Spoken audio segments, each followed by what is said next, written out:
చెరుకు గెడకు ఎప్పుడు ఇలువ ఉంటుంది, ఎప్పుడు దాకా ఉంటుంది? దాన్ని శుభ్రంగా చెక్కి నీటుగా దానికి వరుసగా చెప్పండి, వరుసగా బేర్చి ఉంటారు, నీటుగా బేర్చి ఉంటారు. ప్రైజ్ తల్లా, నీటుగా పెట్టి ఉంటారు. అప్పుడు దాకా దాన్ని కాపాడతారు. ఆ తర్వాత నీలాంటి వాళ్ళు నాలాంటి వాళ్ళు ఎవరైనా కొంచెం చెరుకు రసం ఈరా బాబు అంటే అప్పుడు దాంట్లో పెడతాడు. దేంట్లో? మిషన్లో పెట్టినప్పుడు దాన్ని పిప్పి చేసి పిప్పిని పక్కన పడేస్తారు. జ్యూస్ని వీడు తాగేసి వెళ్ళిపోతాడు.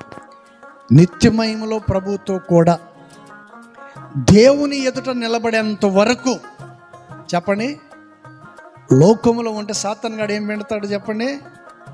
చెప్పండి. నాకేమండి, బ్రహ్మాండంగా ఉన్నాను, ప్రభు నమ్మినా నమ్మకపోయినా, నేను ప్రభు నమ్మకపోయినా ఎవరికి అన్యాయం చేయలేదు, కీడు చేయలేదు, నేను మంచిగా ఉన్నాను, హ్యాపీగా బ్రతుకుతున్నాను అని చెప్పి అనుకుంటుంటావు. చెరుకు గెడలాగా చుట్టానికి మాత్రం పైన ఉంటావు. కానీ సాతాను గాడు ఏం చేస్తాడు చెప్పండి? చివరికి నిన్ను పిండి పిండి పిండి పిండి అటు దేవుని దగ్గరికి వెళ్ళనివాడు. చివరికి వాడు చేర్చుకోడు. చివరికి నేను ఎక్కడ తీసుకెళ్తాడు చెప్పండి?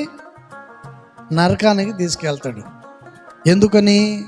అప్పుడు నువ్వు అంట, ఒరే సాతానా ఏంట్రా ఈ పని చేసావంటే, నీకు బుద్ధి లేదా, ముందు తెలియదా,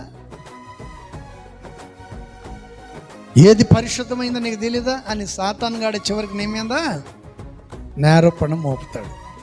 అందుకని బైబిల్లో రాసింది, వాడిని వాని అనుచరులను మండుచున్న అగ్నిగుండములో వేయబడునని బైబిల్లో రాయబడింది.